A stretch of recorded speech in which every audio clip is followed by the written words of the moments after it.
we have made it to spinal anatomy. With spinal anatomy, there's actually a lot of the information here is sort of repeated from other sections. We're going to see some stuff that's included in the physiology section as well as the general anatomy section.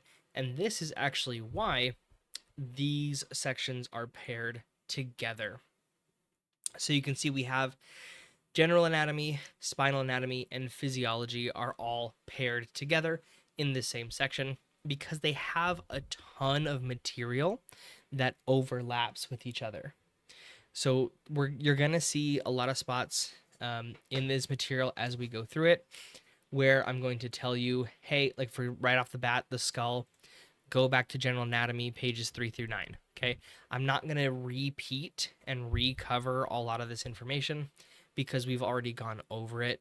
So if you want to jump back into those sections, you can do that. Go back and rewatch those videos that cover that specific material.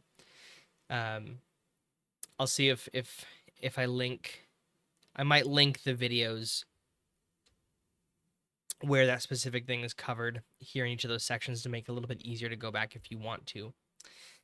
But yeah, with spinal anatomy, we can take a look really quick what we're going to get into.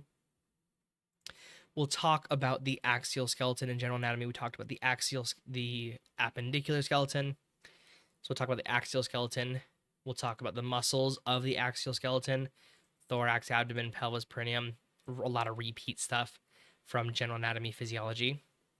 Joint classification, biomechanics as well.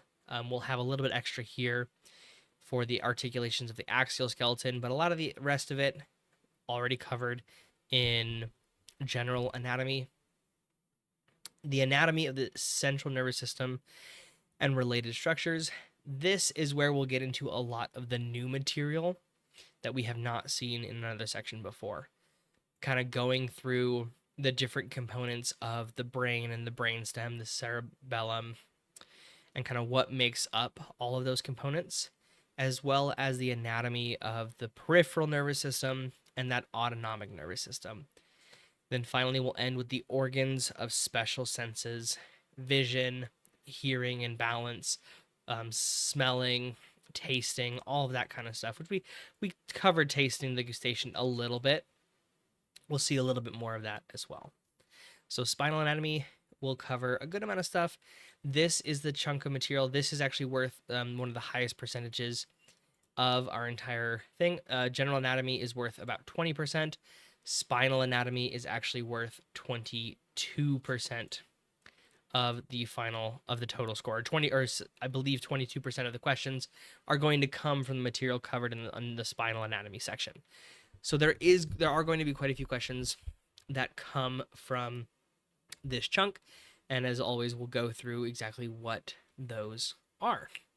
So this video at the beginning of the playlist, this is our introduction. This video is going to be public so that everybody can see. If you are interested in this program and going through and getting the full playlist, as well as a full playlist for all of the different sections, my email is down below. I will soon be hopefully also posting the link to my website. That will be in the description below, where you can go and you can request access and do everything for all of this and see more of the breakdown of how everything is accessible. Okay, without further ado, we will get into spinal anatomy.